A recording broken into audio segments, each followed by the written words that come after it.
Hello दोस्तों, आपका हमारे यूट्यूब चैनल में बहुत बहुत हार्दिक स्वागत है। आज मैं कह सकते हैं आपके लिए एक नया टॉपिक लेके आया हूं जो क्लास 10 से भी है और क्लास 12 से भी है। कभी कभी कह सकते हैं क्लास 8 के, 6 के, 7 के ऐसे भी बुकों में, साइंस की बुकों में हमको दे दिया जाता है कि ये शुक्राणु जनन कैसे बनता है। मतलब शुक्राणु जनन जो मानव के शरीर में होता है शुक्राणु, वो बनता कैसे है और उसकी संरचना कैसे होती है, सारी चीज़ों को हम अपनी इस वीडियो में आपको बताने वाले हैं बहुत ही नॉर्मल वर्ड में। अगर आप ध्यान से हमारे इस वीडियो को देखते हैं तो हम गारंटी लेते हैं कि आपको पूरी की पूरी जानकारी समझ में आ जाएगी और बहुत कह सकते हैं अच्छे और शॉर्टकट तरीके से। चलिए देखते हैं ध्यान से।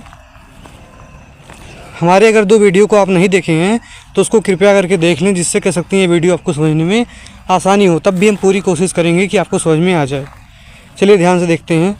लिखा है शुक्राणु जनन क्या है। आपको पता होना चाहिए जो शुक्राणु बनता है वो कहाँ पे मानव के कह सकते हैं बनता है, नर जनन के वृषण में बनता है। जो मानव होता है मतलब कह सकते हैं नर होता है, उसके वृषण में शुक्राणु बनता है।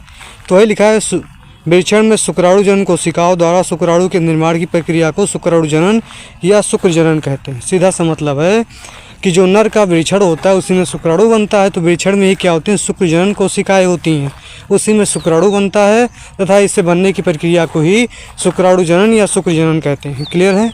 कह सकते हैं नर के वृषण में शुक्राणु जनन कोशिकाएं होती हैं, उसी में शुक्राणु बनने की प्रक्रिया को शुक्र जनन या शुक्राणु जनन कहते हैं। इतना क्लियर है आपका? आगे देखेंगे। इससे बनने के लिए 3 प्रक्रियाएं होती हैं, उसको आपको समझना बहुत ज़रूरी है। सबसे पहले आप देखेंगे हमारी क्या है, गुणन अवस्था। ठीक है। फिर दूसरा रहेगी हमारी वृद्धि अवस्था। तीसरी रहेगी हमारी, आपको पता होना चाहिए कि परिपक्व अवस्था। इन तीनों अवस्थाओं को आप विस्तार से पढ़ सकते हैं और समझ सकते हैं। हमारे कह सकते हैं इस तरीके से नोट्स बनाया गया है जिसको आप देख के लिख भी सकते हो। चलिए आपको बताते हैं। देखेंगे गुणन अवस्था। गुणन अवस्था मतलब क्या होता है, इस अवस्था में जनन कोशिकाएं समसूत्री विभाजन द्वारा शुक्राणु जनन कोशिकाओं का निर्माण करती हैं, द्विगुणित होती हैं। सीधा सा मतलब है इस अवस्था में जनन कोशिकाएं क्या करती हैं, समसूत्री विभाजन करती हैं और शुक्राणु जनन कोशिकाओं का निर्माण करती हैं, द्विगुणित होती हैं। देखिए चित्र में ये कह सकते हैं आपको जो 2n दिया है शुक्राणु जनन कोशिका ऊपर की गुणन अवस्था है। बस आपको अभी इसमें इतना ही देखना है, इतनी ही फोटो देखना है कि हमारे देखेंगे हमारी क्या है, शुक्राणु जनन कोशिकाएं क्या की हैं, शुक्राणु का निर्माण की हैं और इसको द्विगुणित कर दी हैं। देखिए 2n लिखा है, फिर इधर 2n लिखा है, ये क्या है, द्विगुणित है। इतना क्लियर है? आपको पहले कह सकते हैं, देखिए यही लिखा हुआ है इसमें कि इस अवस्था में जनन कोशिकाएं समसूत्री विभाजन करती हैं और शुक्राणु जनन कोशिकाओं का निर्माण करती हैं, द्विगुणित होती हैं। आप देख सकते हो 2 जोड़ा है कि नहीं जोड़ा है। क्लियर है? अब परिपक्व अवस्था देखेंगे। पहले हम इसके लिए वृद्धि अवस्था देखेंगे।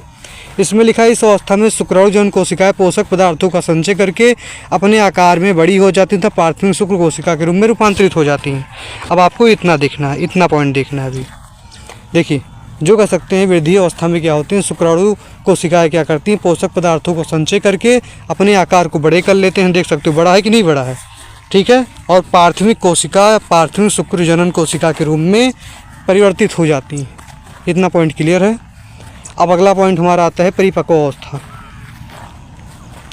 इस अवस्था में प्राथमिक शुक्र कोशिकाओं में प्रथम अर्धसूत्री विभाजन द्वारा आगुणित द्वितीयक शुक्राणु कोशिकाओं का निर्माण होता है। देख सकते हो यही कह सकते हैं हमारे जो कह सकते हैं प्राथमिक क्या है, ये शुक्र कोशिका है, शुक्र जनन कोशिका हैं, उनसे आगुणित। अभी 2n था, द्विगुणित था, अब आगुणित हुआ। मतलब क्या हुआ, 1 गुणित हुआ। देख सकते हो क्या लिखा है, इस अवस्था में प्राथमिक शुक्र कोशिकाओं में, अब देख सकते हो ये बड़ा वाला जो है 2n वो क्या है, प्राथमिक है। तो प्राथमिक से क्या हुआ, अर्धसूत्री विभाजन हुआ। तो प्राथमिक से अर्धसूत्री विभाजन होगा तो 2n बनेगा कि नहीं बनेगा, एक n इधर एक n इधर। आगुणित द्वितीयक शुक्राणु कोशिकाओं का निर्माण होता है तथा इनके अर्धसूत्री विभाजन के द्वारा पूर्व शुक्राणु कोशिका बनती है। अब इनके अर्धसूत्री विभाजन हुआ, देख सकते हो यहाँ लिखा है कि नहीं लिखा है। देखिए ध्यान से, द्वितीयक कह सकते हैं विभाजन हुआ। अब इसके द्वारा जो कह सकते हैं ये यन लाल आपको दिख रहे हैं वो क्या बने, पूर्ण शुक्राणु कोशिका बने हैं। आप देख सकते हो इसमें लिखा है इसके अर्धसूत्री विभाजन द्वारा ही पूर्ण कोशिका बनती है। बाद में इन्हीं द्वारा शुक्राणुओं का क्या होता है, निर्माण। देख सकते हो बाद में इन्हीं के द्वारा क्या हुआ है, शुक्राणुओं का निर्माण हुआ है। एक बार फिर से हम रिपीट कर देते हैं। आपको हमारा वीडियो कैसा लगा आप कमेंट पे अवश्य बताएंगे। चलिए ध्यान से देखिए। वृषण में शुक्र जनन कोशिकाएं होती हैं, उसी में शुक्राणु के बनने की प्रक्रिया को ही क्या कहते हैं, शुक्र जनन कोशिका कहते हैं या शुक्र जनन कहते हैं। फिर से सुनिए। मानव के वृषण में ही क्या बनता है, शुक्राणु बनता है। तो मानव के वृषण में शुक्रजनन कोशिकाएं होती हैं। शुक्रजनन कोशिकाओं में ही शुक्राणु बनने की प्रक्रिया को ही क्या कहते हैं, शुक्रजनन या शुक्राणु जनन कहते हैं। क्लियर है। इसके बनने की 3 प्रक्रियाएं होती हैं। सबसे पहली अवस्था क्या है, गुणन अवस्था। इस अवस्था में जनन कोशिकाएं समसूत्री विभाजन द्वारा शुक्राणु कोशिकाओं का निर्माण करती हैं, द्विगुणित होती हैं। आपको इतना चित्र कहना है कि कह सकते हैं गुणन अवस्था में क्या होता है, शुक्रजनन कोशिकाओं का निर्माण करती हैं, ये द्विगुणित होती हैं और समसूत्री विभाजन करती हैं। देख सकते हो इतना। फिर देखेंगे वृद्धि अवस्था में। इस अवस्था में शुक्राणु जनन कोशिकाएं पोषक पदार्थों का संचय करके अपनी आकार को क्या करती हैं, बड़ी कर लेती हैं और प्राथमिक कोशिका के रूप में रूपांतरित हो जाती हैं। आपको ये बड़ा वाला देखना है बस।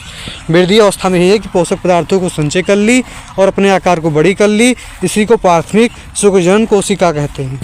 अब देखेंगे हमारा परिपक्व अवस्था क्या है। इस अवस्था में प्राथमिक शुक्र कोशिकाओं में आप देख सकते हो ये बड़ा वाला जो है, इसी में बहुत बात किया जा रहा है, ध्यान से सुनेंगे।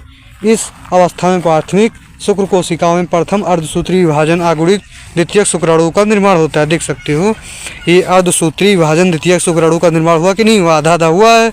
इन तथा इन्हीं ही अर्धसूत्री विभाजन द्वारा पूर्ण शुक्राणु कोशिका बनाते हैं। देख सकते हो पूर्ण शुक्राणु कोशिका बनाते हैं। बाद में इन्हीं द्वारा कह सकते हैं शुक्राणु का निर्माण होता है। देखो छोटे छोटे शुक्राणु का निर्माण हुआ कि नहीं हुआ। चलिए ठीक है, आप कमेंट में बताएंगे हमारा वीडियो कैसा लगा। जय हिंद जय भारत। कि कह सकते हैं आप सपोर्ट करते रहिए कि कह सकते हैं आपके लिए हम ऐसे वीडियो और ला सकें। जय हिंद।